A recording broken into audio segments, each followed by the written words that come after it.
जय Hind friends. World history की series में हम लोगों ने कल देखा कि रूस की क्रांति के बाद लेनिन और स्टालिन का शासन देखा। आज जो टॉपिक हम स्टार्ट करने जा रहे हैं वो है इटली का फांसीवाद। तो आज का टॉपिक है फांसीवाद। इसको इसको इंग्लिश में बोलते हैं फासिज्म। फासिज्म, फांसीवाद। कहाँ हुआ ये? इटली में। मुसोलिनी इसके क्या थे? हेड थे। उन्होंने ये काम शुरुआत किया। फांसीवाद एक विचारधारा है, तो इसको हमें 4 पार्ट में देखना है, कवर करना है। पहली बात तो इसका अर्थ, दूसरा उदय के कारण, क्यों ये विचारधारा उत्पन्न हुई, तीसरा विशेषताएं, और चौथा नीतियां। ठीक। अर्थ क्या है, क्यों कहते हैं, क्या कहते हैं, मतलब कब कहेंगे कि फासिज्म है? देखिए, इसका जो सिंबल है ना, प्रतीक, वो है कुल्हाड़ी और लकड़ी का गट्ठर।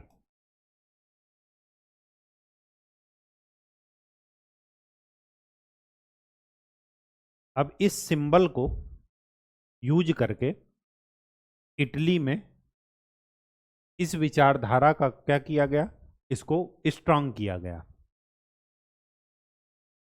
तो ये सिंबल पहले से भी था, लेकिन इसको किसके साथ जोड़ दिया गया? इस विचारधारा के साथ जोड़ दिया गया।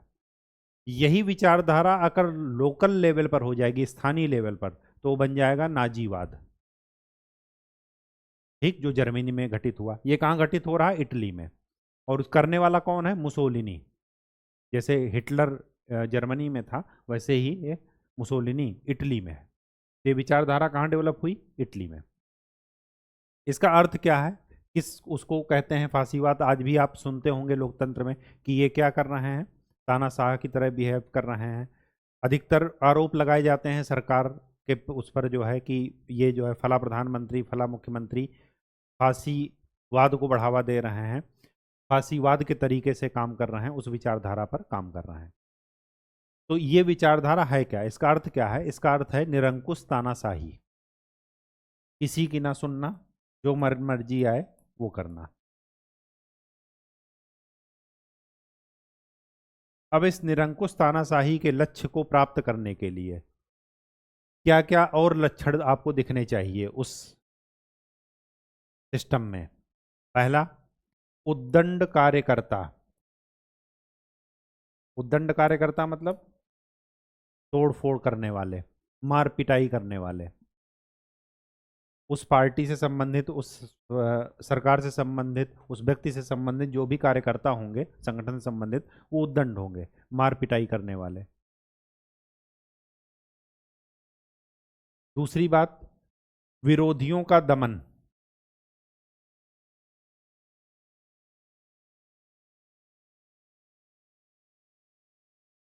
विरोधियों को साफ किया जाएगा, मारपीट से के अलावा भी हो सकता है उनका जीवन समाप्त कर दिया जाए। और तीसरा, गुप्त पुलिस बल।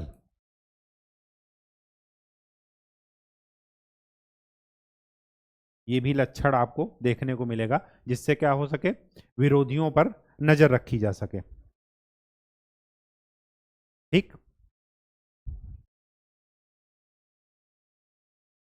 और चौथी बात, लोकतांत्रिक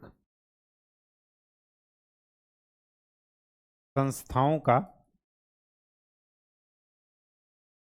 अवमूल्यन, मतलब उनको, उनकी शक्ति जो है कम की जाएगी। और इन सब के होते हुए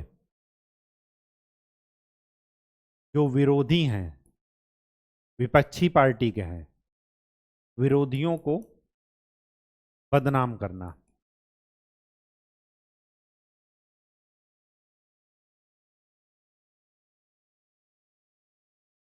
अफवाह फैला करके।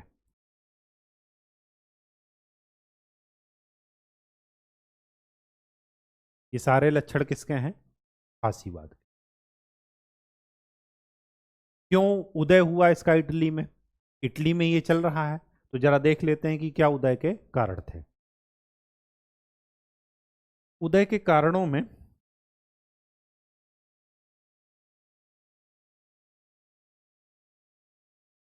पहली जो भूमिका निभाई गई,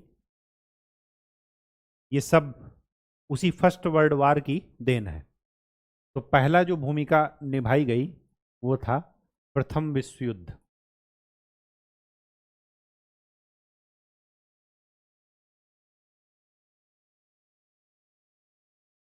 प्रथम विश्व युद्ध में इटली किसकी तरफ था? पहले तो था जर्मनी की तरफ, लेकिन ब्रिटेन से उसने संधि कर ली थी। फिर वो किधर आ गया था? मित्र राष्ट्रों की तरफ, जो विजयी राष्ट्र थे। कौन? एक तो थे ब्रिटेन, दूसरे थे फ्रांस, और तीसरे थे रूस। रूस तो अलग ही हो गया। अब यहां पर क्या हुआ कि प्रथम विश्व युद्ध में जब ये मित्र राष्ट्रों की तरफ आ गए, तो स्वाभाविक सी बात है कि जो बार बार पाला बदलता है ना, उसका जो है वजूद नहीं रहता, ना वो इस पाले में रहता है ना उस पाले में। क्योंकि सब लोग उसको क्या देखते हैं, जो भी पार्टी बदल करके इधर से उधर जाएगा उसको सब लोग शंका की दृष्टि से देखते हैं कि अब जिसका जिधर फायदा होगा ये उधर चला जाएगा, ये किसी पार्टी का नहीं है, इसका कोई जमीर नहीं है। तो वही चीज इटली के साथ हुआ। इटली ने ब्रिटेन के साथ संधि की थी और ये सोच कर की थी कि जब हम विजयी होंगे तो पहली बात तो फ्यूम बंदरगाह पर इटली को अधिकार मिलेगा। फ्यूम बंदरगाह कहाँ है? एड्रियाटिक सी में, भूमध्य सागर के बगल में, इटली से सटा हुआ। और दूसरा कि जर्मनी के जो अफ्रीकन उपनिवेश हैं वहां पर इनको क्या मिलेगा? इटली को अधिकार मिलेगा। ये दो कारण से इटली कहाँ शामिल हुआ था? मित्र राष्ट्रों की तरफ पाला बदल लिया था। लेकिन आपको बताए हैं कि मित्र, जब प्रथम विश्व युद्ध समाप्त हुआ उसके पहले पेरिस शांति सम्मेलन हुआ, और पेरिस शांति सम्मेलन की बाद क्या हुआ? वर्साई की संधि। तो पेरिस शांति सम्मेलन में इनकी बातों पर ज़्यादा ध्यान नहीं दिया गया।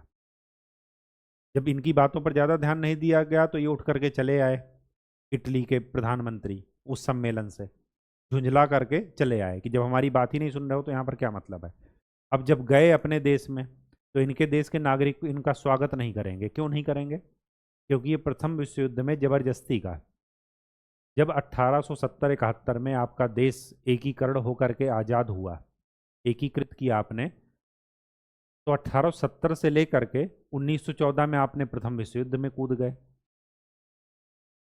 प्रथम विश्व युद्ध में कूदने के पहले आपके बाकी उपनिवेशों में, बाकी जगह जो है विश्व के देशों में, उपनिवेशों और साम्राज्यवाद की होड़ में बाकी जगह भी आप हार रहे हैं। जैसे जैसे हारे थे वहां पर इथोपिया में, अफ्रीकन कंट्री है, अबिसीनिया का पठार जहाँ है।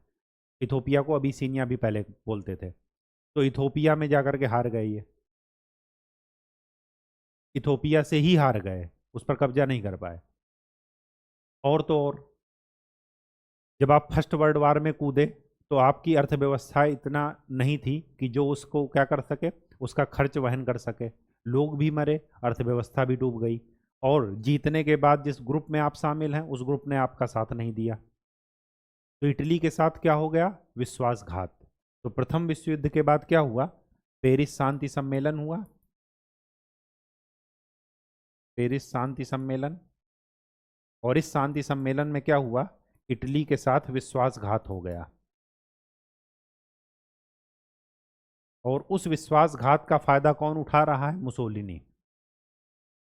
वो दिखा रहा है कि इटली की जनता अपने गौरव को वापस मांग रही है। इटली की जनता फ्यूम बंदरगाह पर अधिकार मांग रही है। इटली की जनता इथोपिया पर अपने खोए हुए गौरव को क्या कर रही है? वापस पाना चाह रही है। तो वहाँ के लोगों में क्या हो गया? मुसोलिनी के प्रति क्या किया लोगों ने?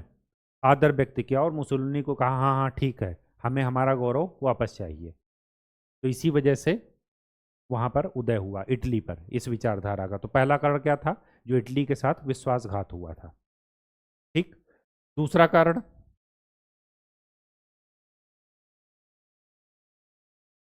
युद्धोत्तर आर्थिक दशा। युद्ध के बाद इकोनॉमी पूरी तरीके से खत्म, अर्थव्यवस्था चौपट, महंगाई बढ़ती गई, लोगों में आक्रोश बढ़ रहा है।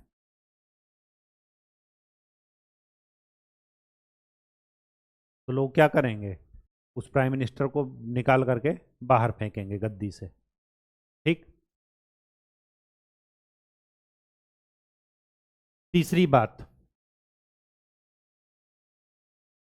राष्ट्रीय असंतोष। यहां पर जिक्र कर लीजिएगा, 1856 में इथोपिया से हार गया।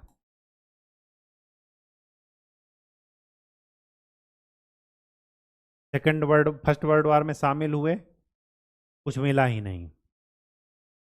तो जब फर्स्ट वर्ल्ड वार से आकर के अपने यहाँ आए, तो जैसे फ्रांस अमेरिका से आया तो क्या हुआ? फ्रांस में ही क्रांति हो गई। तो ठीक वैसे ही यहाँ पर हुआ कि इसके बारे में कहा जाता है कि वो युद्ध तो जीत गया, लेकिन अपने देश की शांति को उसने खो दिया। युद्ध कैसे जीत गया? क्योंकि मित्र राष्ट्रों की विजय हो गई, जिस गुट में शामिल थे उसमें विजय हो गई।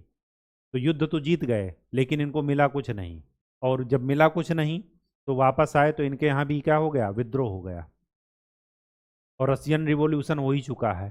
सर्वहारा क्रांति अपने आप में वर्ल्ड के लिए अजूबा है और आशा की किरण लेकर के आई, खास करके ऐसे जगहों पर जहाँ पर महंगाई चरम पर हो, निरंकुश चीज़ें हों, जनता की ना सुनी जा रही हो। तो वहाँ पर क्या है? सर्वहारा वर्ग, मतलब मार्क्स और समाजवाद और साम्यवाद के लिए बहुत ही अच्छा ग्राउंड होता है वो। जब किसी के पास कुछ खोने को है ही नहीं तो सभी जगह समाजवाद ही है। ठीक है, इसी वजह से वो विचारधारा के लिए अच्छा ग्राउंड होगा। तो उसी समय क्या होगा? है राष्ट्रीय असंतोष भी व्याप्त है। उदय के कारण में चौथा कारण क्या है?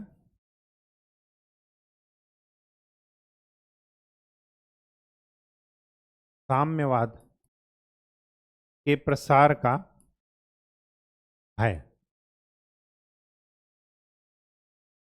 अब ध्यान से देखिए, अगर मुसोलिनी क्या कर रहा है, किसी भी देश में दो वर्ग होंगे ही होंगे, एक पूंजीपति वर्ग होंगे, कुलीन वर्ग होंगे जिनके पास संपत्ति होगी, और दूसरे क्या होंगे? सर्वहारा वर्ग, सामान्य जनता। तो मुसोलिनी क्या कह रहा है? पूंजीपतियों, जमींदारों या संपत्ति वाले वर्ग को भय दिखा रहा है। किसका? रसिया का। क्या दिखा रहा है? कि अगर हमारा सपोर्ट नहीं करोगे तो यहां भी क्या हो जाएगी? सर्वहारा क्रांति हो जाएगी, जैसा रसिया में हुआ। तो पूंजीपति इसको सपोर्ट कर रहे हैं। किसको? मुसोलिनी को। क्योंकि उनको भय है कि कहीं यहां पर भी सर्वहारा क्रांति ना हो जाए। और सामान्य जनता को क्या भय दिखा रहा है? कि अगर रूस वाला काम करोगे आप लोग, जो रशियन रिवॉल्यूशन में हुआ, तो उसके बाद रसिया की हालत देख रहे हो। क्यों? क्योंकि उसने स्टालिन वाले शासन को दिखाया। क्या दिखाया? कि देखो वहां पर जो है समाजवाद आया तो, लेकिन क्या हुआ कि उनकी अर्थव्यवस्था पूरी तरीके से चौपट हो गई। महंगाई इतनी ज्यादा बढ़ रही थी, जिस समाजवाद का उन्होंने सपना देखा था वो समाजवाद पूरा नहीं हुआ। तो जनता को भय दिखा रहा है कि रूस की तरह गुलामी का, कि अगर वहां पर समाजवाद आया तो लेनिन क्या कर रहा है? लेनिन ही पूरा राज्य की भूमिका निभा रहा है और उस तरह आप क्या हो जाएंगे? गुलाम हो जाएंगे। तो जनता को क्या कर रहा है? रूस की गुलामी का डर दिखा रहा है, गुलामी का उदाहरण दिखा रहा है कि वहां पर समाजवाद में ये हुआ। तो अब ये भी साथ हो गए मुसोलिनी के और ये भी साथ हो गए। इनको अलग वजह बता रहा है कि अगर नहीं करोगे तो साम्यवाद आ जाएगा, और इनको अलग वजह दिखा रहा है। ठीक। तो दोनों लोग क्या हो गए? इसके सपोर्टर हो गए। और लास्ट में जो सबसे बड़ी भूमिका थी वो थी दार्शनिक की, और वो दार्शनिक कौन था? हीगल। तो हीगल का चिंतन, हीगल का जो विचारधारा थी वो क्या थी? हीगल ने क्या कहा? राज्य की सर्वोपरि, राज्य की सर्वोच्चता का सिद्धांत दिया।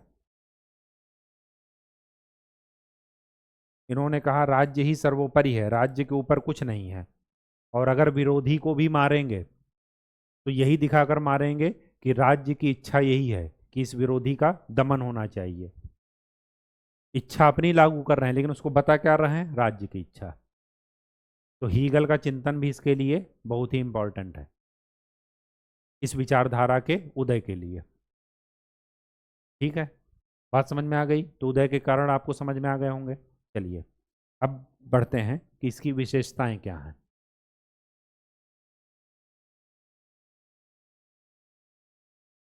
अब ध्यान से देखिए, ये जो साम्यवाद का विरोध कर रहा है, ये क्यों कर रहा है? ताकि पश्चिमी देशों से मदद मिल सके, जो पूंजीपति वर्ग हैं जिनके पास संपत्ति है वो क्या कर सकें, इसको सपोर्ट कर सकें। और यही साम्यवाद का प्रसार का भय कौन दिखाएगा? अ, हिटलर।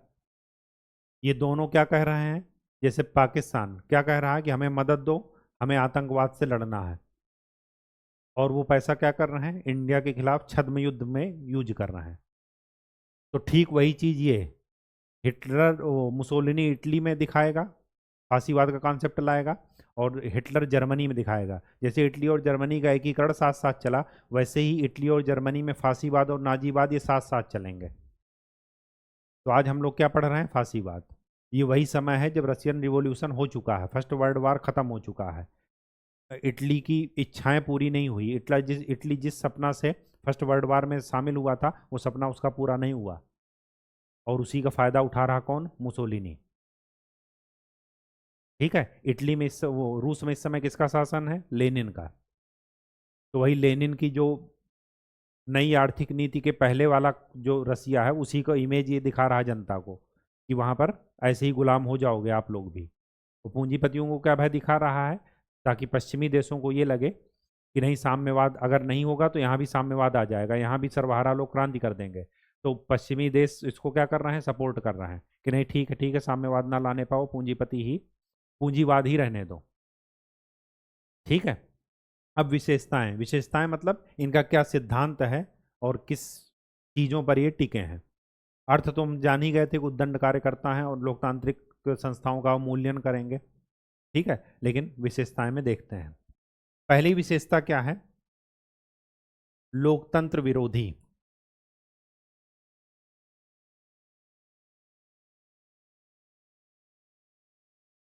लोकतंत्र विरोधी क्या है, ये क्या कह रहे हैं मुसोलिनी भाई साहब, ये कह रहे हैं कि लोकतंत्र जहां भी होगा जनता का शासन होगा, समानता का सिद्धांत लागू होगा।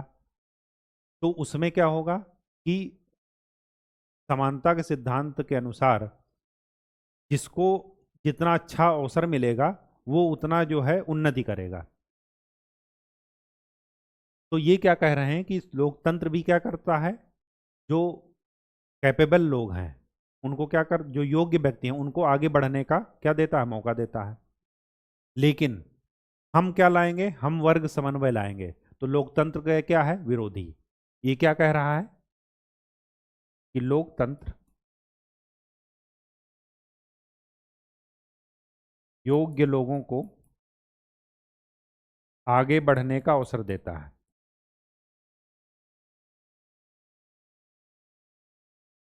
तो क्या हो जाती है कि कुछ आगे बढ़ जाएंगे, कुछ पीछे रह जाएंगे, तो विषमता बढ़ जाती है। ये क्या कह रहा है कि हम वर्ग समन्वय करेंगे, मतलब ना कोई आगे रहेगा ना कोई पीछे। और ये तभी संभव होगा जब एक ही पार्टी का शासन हो, जैसे रूस में चल रहा है, जैसे चीन में चल रहा है, अभी एक ही पार्टी है। जब एक ही पार्टी का शासन होगा तो वही पूरे उस पर क्या करेगी, कंट्रोल करेगी। तो लोकतंत्र के ये विरोधी हैं। समझ में आ गया क्यों विरोधी हैं? कई सारी पार्टियां आएंगी, हम डिसीजन लागू नहीं कर पाएंगे। और इसको सपोर्ट कौन कर रहा है, इटली की जनता भी कर रही, क्योंकि ऐसा दिखा रहा है ये। और कौन कर रहा है, वहां का कुलीन वर्ग और पूंजीपति वर्ग भी कर रहा है। दूसरी बात, लोकतंत्र विरोधी है, समाजवाद विरोधी।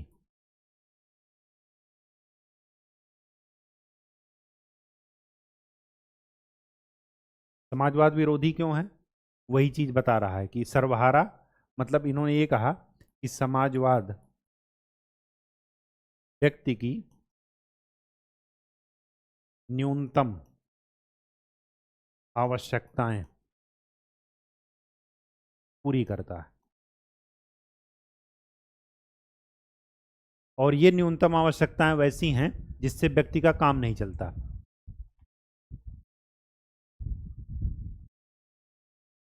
ये क्या है?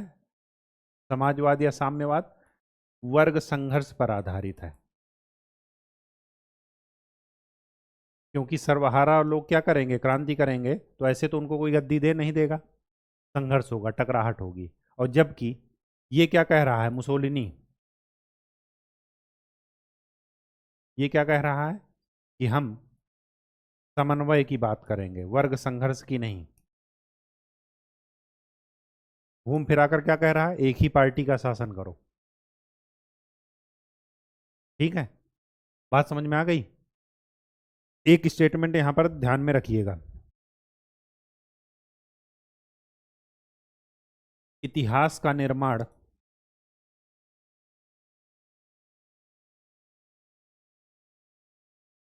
भौतिक तत्वों से न होकर के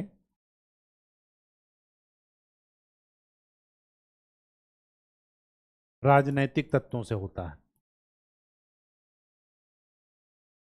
इसलिए अगर आपको इतिहास बनाना है तो आपको राजनीतिक पकड़ होनी चाहिए। इसी चलिए, नेक्स्ट विचारधारा क्या है?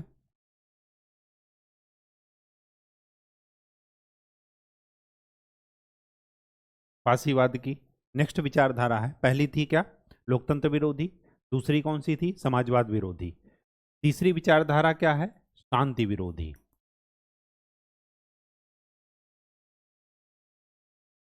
शांति विरोधी। शांति विरोधी विचारधारा कैसे है? इनका जो दर्शन है वो युद्ध और विस्तारवाद का है। क्या है? युद्ध और विस्तारवाद। ऐसा नहीं कि ये चाह करके युद्ध और विस्तारवाद को बढ़ावा दे रहे हैं, इनकी मजबूरी है बढ़ावा देना। देखिए कैसे। देखिए, इनकी जो थिंकिंग है वो ये कहती है कि शांति ना तो जरूरी है, ना स्थायी है, और ना ही उपयोगी। ये इनका दर्शन है। क्या है? शांति ना तो स्थायी है और ना ही उपयोगी। कैसे?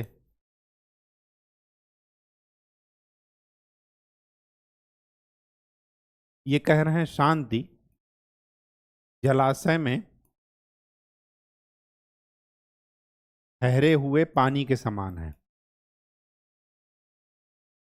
और अगर ठहरा हुआ पानी है तो याद रखिए वो बेकार हो जाएगा, कीड़े पड़ जाएंगे, अशुद्ध हो जाएगा।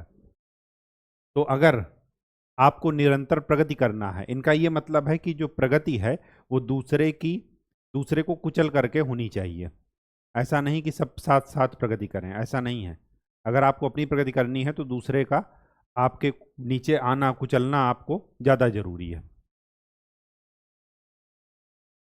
इससे ये शांति को क्रिटिसाइज कर रहे हैं, और साथ में युद्ध को क्या कह रहे हैं कि युद्ध रचनात्मकता पैदा करता है। क्या पैदा करता है? रचनात्मकता। अगर कहीं बहुत दिन से कुछ ना हो रहा हो, सारा आर्थिक व्यवस्था ठप हो गई हो, तो जानबूझ करके युद्ध किया जाता है, जानबूझ करके विध्वंस को बढ़ावा दिया जाता है, जानबूझ करके हथियारों की होड़ बढ़ाई जाती है, ताकि क्या हो?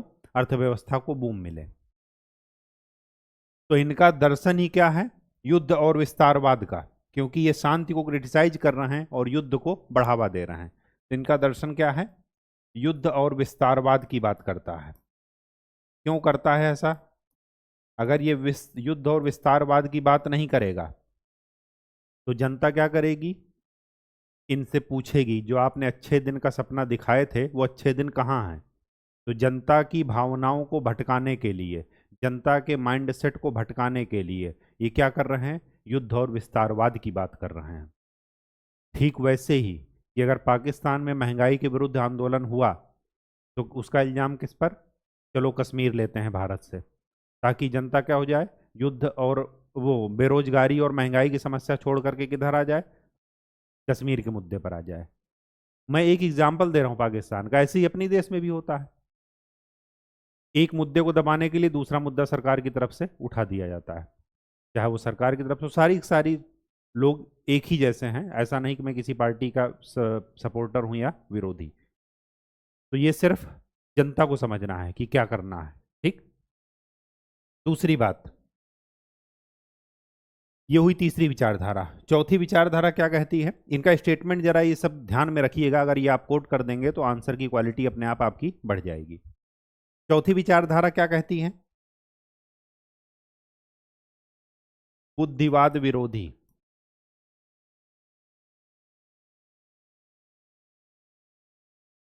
बुद्धिवाद विरोधी का मतलब क्या है? कि तर्क का विरोध, मतलब दिमाग नहीं लगाना है, बिल्कुल मूक बधिर होकर के चलना है। किसके पीछे? पीछे नेता के पीछे। ये खुद कहते हैं कि नेता का जनता से जुड़ाव तर्क के आधार पर नहीं, भावना के आधार पर होना चाहिए। ये इनका स्टेटमेंट है, तो लिख नोट कर लीजिए यहां पर। ये क्या कह रहे हैं कि नेता का जनता से जुड़ाव तर्क के आधार पर नहीं,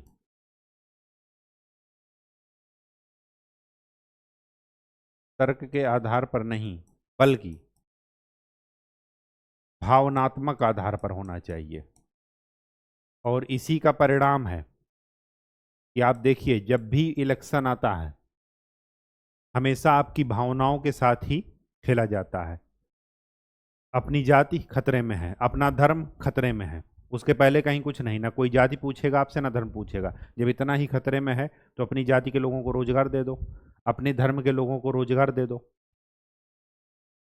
सभी धर्मों के साथ ऐसा है, किसी पर्टिकुलर पार्टी किसी पर्टिकुलर धर्म को ब्लेम नहीं कर सकते, क्योंकि राहु बिना केतु के नहीं हो सकता। राहु और केतु हमेशा साथ साथ चलेंगे। ठीक है, बात समझ में आ गई? तो एक धर्म अगर वो करेगा तो दूसरा भी क्या हो जाएगा, लामबंद करेगा अपने लोगों को। तो वही चीज यहां पर है। और तो और इन्होंने क्या कहा, जब जनता नेता और जनता का जुड़ाव तर्क के आधार पर नहीं भावनात्मक आधार पर होगा, तो जनता नेता से प्रश्न नहीं पूछ पाएगी। जो नेता कह देगा वही इच्छा होगी पूरी जनता की। तो जनता अपना तर्क इस्तेमाल कर पाएगी, जनता अपना विचार कर पाएगी कि ऐसा क्यों किया जा रहा है, ऐसा क्यों नहीं किया जा रहा है? नहीं कर पाएगी। साथ में इन्होंने ये भी कहा कि जनता को आंख बंद करके नेता की बात माननी चाहिए। मतलब अंधभक्ति वाला मामला, कि आप हमसे तर्क मत करिए कि गुड्डू ने अगर एमए और बीटेक किया है तो गुड्डू को नौकरी आप कैसे दोगे। सिर्फ ये बताओ गुड्डू को कि धर्म खतरे में है, तो गुड्डू हथियार लेकर के चल दिए नेताजी के साथ, और नेताजी क्या बता रहे हैं कि गुड्डू हमारा छोटा भाई है। क्यों? क्योंकि उनको गुड्डू का क्या करना है, शोषण करना है, फ्री में काम निकालना है। ऐसा नहीं कि वो नेता बन गए तो गुड्डू को 500 करोड़ का ठेका दिला दिए कि जाओ हमारे छोटे भाई थे, आपने बड़ा इलेक्शन में सहयोग किया और आप जा करके क्या करो, ऐस करो। ऐसा नहीं होगा। ठीक। तो जो समझदार लोग हैं वो कभी भी इस पर आंख बंद करके नेता के पीछे नहीं चलेंगे। तो ये जो फांसीवाद है, देखिए मैंने आपको कल ही बताया कि जो फांसीवाद का सिंबल है, फांसी पार्टी का सिंबल है, फांसी पार्टी थी कहाँ, इटली में। उसका सिंबल क्या है, कुल्हाड़ी और लकड़ी का गट्ठर। ये सिंबल ऑटोमन साम्राज्य में पहले से ही राजकीय चिन्ह के रूप में प्रयोग किया जाता था, जैसे क्या अशोक का चिन्ह भारत के लिए।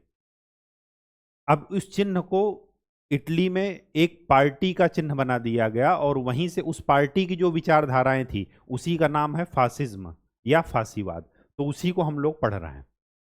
ये सारी खूबियां जहां भी जिस भी देश में जिस भी पार्टी में होंगी, हम ये कहेंगे कि उस पार्टी उस देश की सरकार किधर की तरफ बढ़ रही है, फांसीवाद की तरफ बढ़ रही है।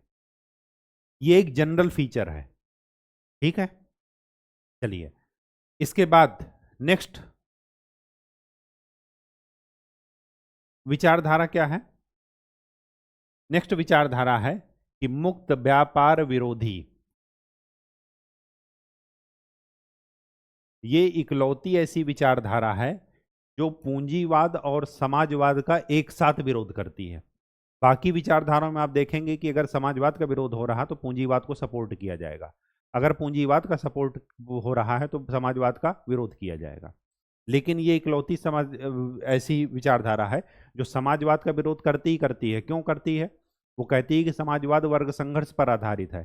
समाजवाद में न्यूनतम जरूरतें राज्य के द्वारा पूरी की जाती हैं, लेकिन वो भी क्या होती हैं? पर्याप्त नहीं होती हैं। तो हम ऐसी व्यवस्था करेंगे कि वर्ग समन्वय पर आधारित हो, वर्ग संघर्ष पर आधारित ना हो। कैसे करेंगे वो बाद की कहानी है, लेकिन ऐसा वो करेंगे। तो ये मुक्त व्यापार विरोधी क्या है कि ये जो है राज्य के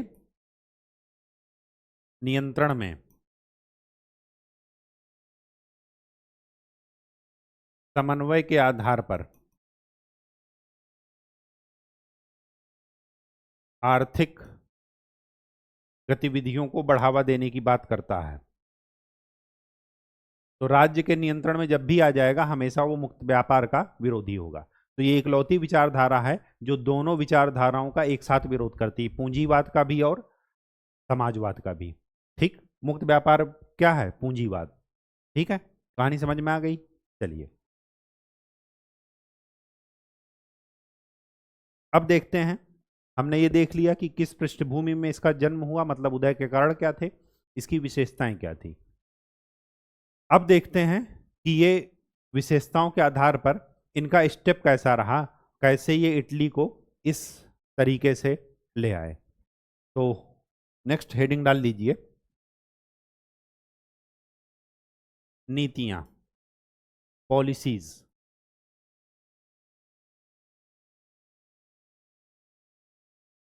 अब देखिए, मुसोलिनी ही इसका नेता था, इस फांसी दल का। क्या नीतियां बनाई वो देखते हैं। पहला, ऐसा कानून बनाया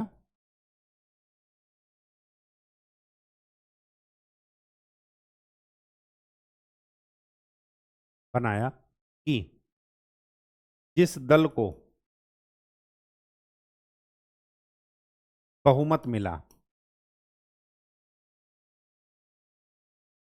जिस दल को बहुमत मिला उसके 2/3 सदस्य अपने आप निर्वाचित माने जाएंगे।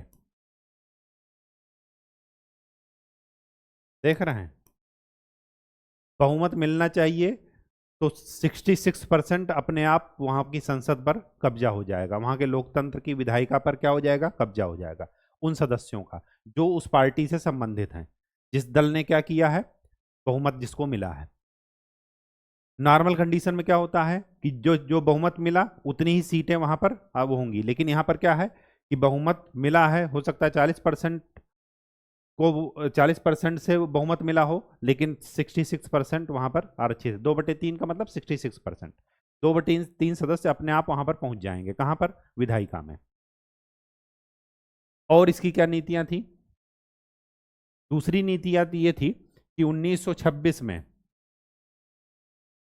इन्होंने क्या किया, मैंने आपको बताया है कि गुप्त पुलिस दल का निर्माण किया। और इस गुप्त पुलिस दल को क्या बोलते हैं? एक लेनिन ने किया था चेका नाम का, और यहां पर ओबेरा। इनका काम क्या था? छात्र, अध्यापक,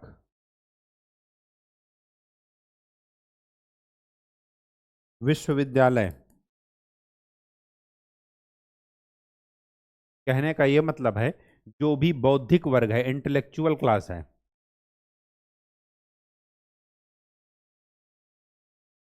बौद्धिक वर्ग, उस पर क्या किया? प्रतिबंध लगाया।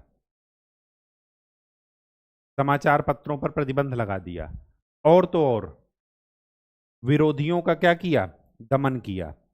जो भी इस विचारधारा के अपोजिट थे, अपोज में थे, उनको चुन चुन करके मारा गया। अगर वो डरा धमका करके सुधर गए तब तो ठीक है, अदरवाइज उनको मार दिया गया इसी गुप्त पुलिस बल के द्वारा। ठीक है, सारी घटनाएं एक दूसरे से कनेक्टेड हैं, ध्यान में रखिएगा। ये अभी हम पढ़ रहे हैं इटली को, ठीक इसी के पैरेलल जर्मनी में चल रहा है हिटलर का, तो उसको हम नेक्स्ट स्टेप में देखेंगे। 1926 में ये हुआ। साथ में क्या किया, जो भी कर्मचारी, सरकारी कर्मचारियों की भर्ती हो रही है, तो राज्य के कर्मचारी, सरकारी कर्मचारी किसके प्रति वफादार होंगे, किसकी शपथ लेंगे, फासीवाद की शपथ लेंगे।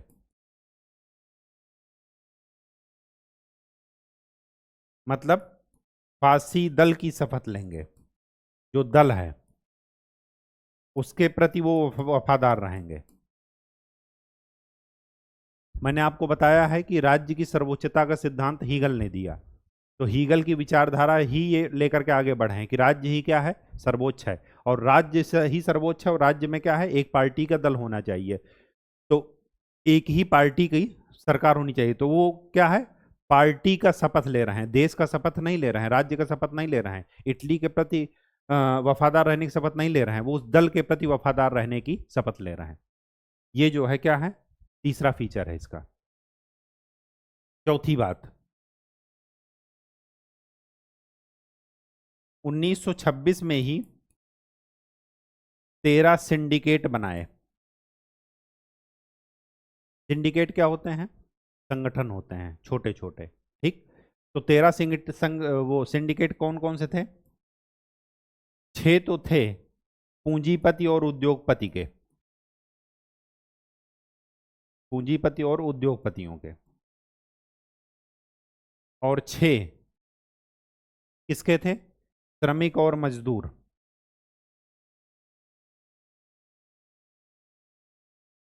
और एक अन्य, अन्य में मतलब किसान वगैरह या बाकी जो लोग थे वो आ गए।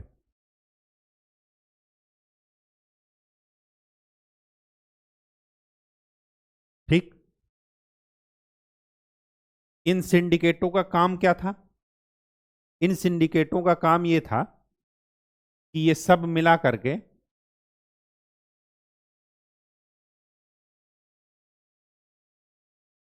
800 नाम किसको देंगे, फासिस्ट महासभा को।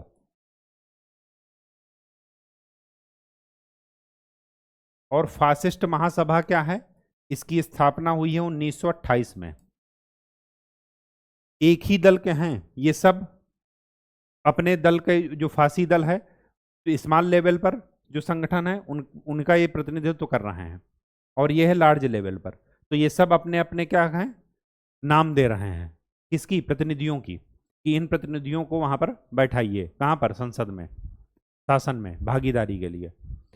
अब ये कितने नाम देंगे, 600 वो 800 लोगों के नाम देंगे ये लोग। ठीक,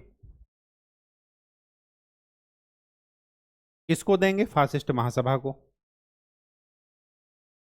अब ये फासिस्ट महासभा इन 800 में से कितने लोगों का नाम देगी, 400 लोगों का। किसको, फासिस्ट प्रमुख को। और फासिस्ट प्रमुख है कौन, मुसोलिनी। मुसोलिनी एक व्यक्ति का नाम है, उन्होंने ये विचारधारा खड़ी की। अब ये मुसोलिनी इन 400 लोगों के नाम क्या करेंगे, जारी करेंगे।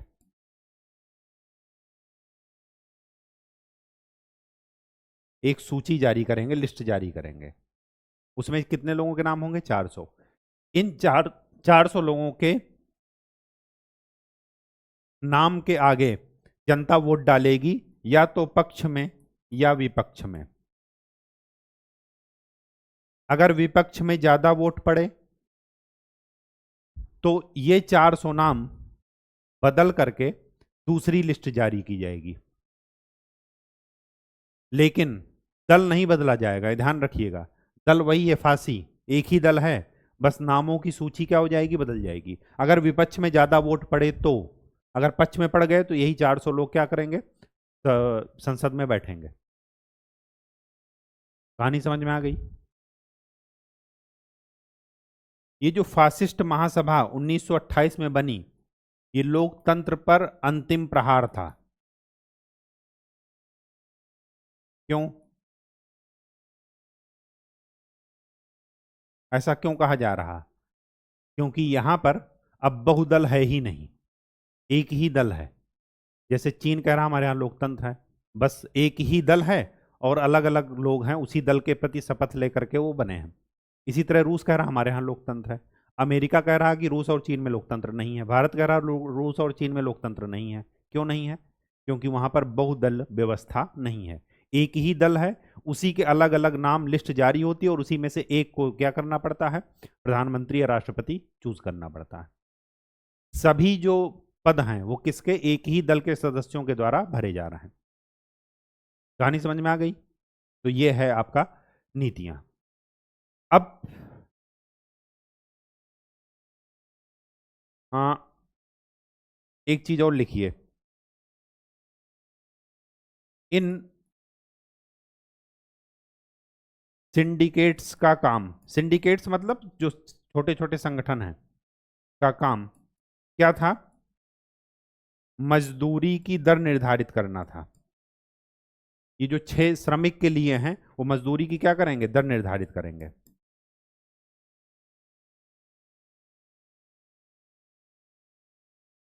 श्रमिकों वाले, पूंजीपतियों वाले अपना काम करेंगे, लेकिन जनरली हम इनका पढ़ रहे हैं, श्रमिकों वालों का। मजदूरी की दर निर्धारित करना, साथ में काम के घंटे निर्धारित करना,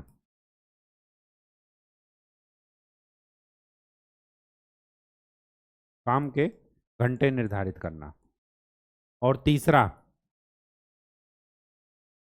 हड़ताल पर रोक लगाना। और क्या करना, मजदूरों या श्रमिकों के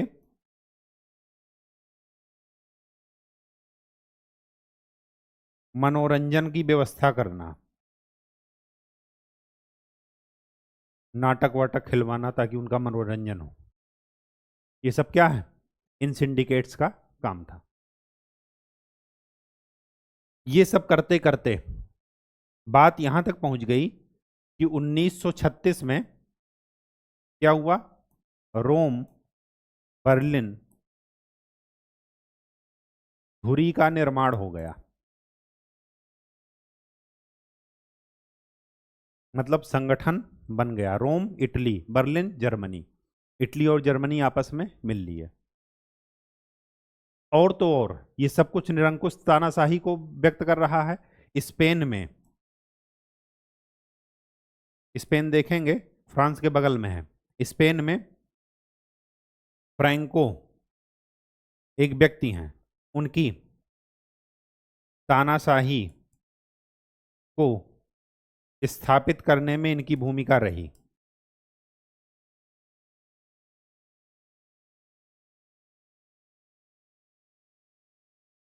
और ये बात इतनी बढ़ गई कि 1936 में धुरी का निर्माण हो गया और 1939 में क्या हो गया, सेकेंड वर्ल्ड वॉर की स्टार्ट। ठीक, कहानी समझ में आ गई। ये था आपका क्या, फासीवाद। फासीवाद की विचारधारा और क्या क्या इसके तत्व हैं, ये जरूर ध्यान में रखिएगा। किसका ये विरोध कर रहा, किसका ये सपोर्ट कर रहा। एक दल का सपोर्ट करेगा, एक दल के प्रति निष्ठा का सपोर्ट करेगा, एक राज्य की निष्ठा का सपोर्ट करेगा, राज्य की सर्वोच्चता का सिद्धांत मानेगा, लोकतंत्र के विरोधी होगा, समाजवाद के विरोधी होगा, साम्यवाद के विरोधी होगा, पूंजीवाद के विरोधी होगा, शांति के विरोधी होगा, हमेशा युद्ध और विस्तारवाद की बात करेगा।